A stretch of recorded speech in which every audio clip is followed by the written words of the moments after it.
केंद्रीय सरकारी कर्मचारियों का इंतजार आखिरकार खत्म हो गया है। बजट 2025 से पहले बहुत बड़ी खुशखबरी सरकारी कर्मचारियों के लिए आ गई है। कैबिनेट ने बजट 2025 से पहले 8वें वेतन आयोग को मंजूरी दे दी है। 7वें वेतन आयोग का कार्यकाल 31 दिसंबर 2025 को खत्म हो जाएगा और 8वें वेतन आयोग को 1 जनवरी 2026 से लागू कर दिया जाएगा। बता दें कि 8वें वेतन आयोग के गठन से पहले राज्य सरकार और पीएसयू कंपनियों की सलाह ली जाएगी। 8वें पे कमीशन के अध्यक्ष और 2 सदस्यों के लिए नामों का भी जल्द ऐलान होगा। 7वें पे कमीशन की सिफारिशें मोदी सरकार ने 2016 में लागू की थी। 8वें पे कमीशन 1 जनवरी 2026 से लागू होगा। समय रहते सुझाव, सिफारिशें आदि आएंगी, इसलिए इसका गठन जल्द किया गया है। बता दें कि हर वेतन आयोग का कार्यकाल 10 साल के लिए होता है। 5वें, 6ठे, 7वें वेतन आयोग की सिफारिशें भी 10 साल के लिए ही लागू की गई थी।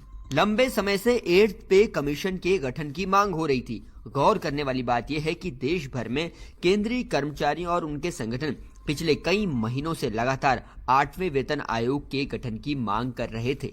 हालांकि सरकार की तरफ से कुछ दिन पहले ही साफ किया गया था कि अभी सरकार 8th पे कमीशन के गठन से जुड़े किसी प्रस्ताव पर विचार नहीं कर रही है। लेकिन आज यानी 16 जनवरी 2025 को पीएम नरेंद्र मोदी की अध्यक्षता वाली कैबिनेट ने 8वें वेतन आयोग के गठन को अचानक से मंजूरी दे दी और कर्मचारियों और पेंशन धारकों को जिससे अब राहत मिलने की उम्मीद है। आपको बता दें कि नए वेतन आयोग के गठन के साथ ही उन सभी खबरों पर भी विराम लग गया है जिनमें ये कहा जा रहा था कि मोदी सरकार केंद्रीय कर्मचारियों की सैलरी रिवाइज करने के लिए पे पैनल सिस्टम को खत्म करके एक नई मैकेनिज्म शुरू कर सकती है।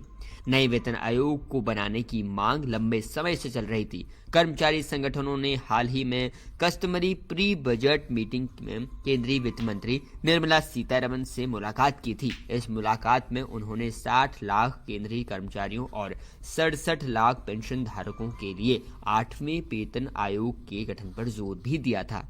आपको बता दें कि 7वें वेतन आयोग का गठन यूपीए सरकार के समय फरवरी 2014 में हुआ था, लेकिन इसकी सिफारिशें 2016 में बीजेपी के नेतृत्व वाली एनडीए सरकार में लागू हुई। पिछले ट्रेंड्स को देखते हुए उम्मीद की जा रही थी कि नए पे कमीशन का गठन जल्द किया जाएगा, क्योंकि 2026 जनवरी में इसकी सिफारिशें लागू की जानी है। केंद्र सरकार के इस फैसले से करोड़ों कर्मचारियों की सैलरी में इजाफा होगा। सूचना एवं प्रसारण मंत्री अश्विनी वैष्णव ने बताया कि प्रधानमंत्री नरेंद्र मोदी की अध्यक्षता में हुई मंत्रिमंडल की बैठक में 8वें वेतन आयोग के गठन का फैसला लिया जाएगा। इस आयोग को 2026 तक अपनी रिपोर्ट सौंपनी है।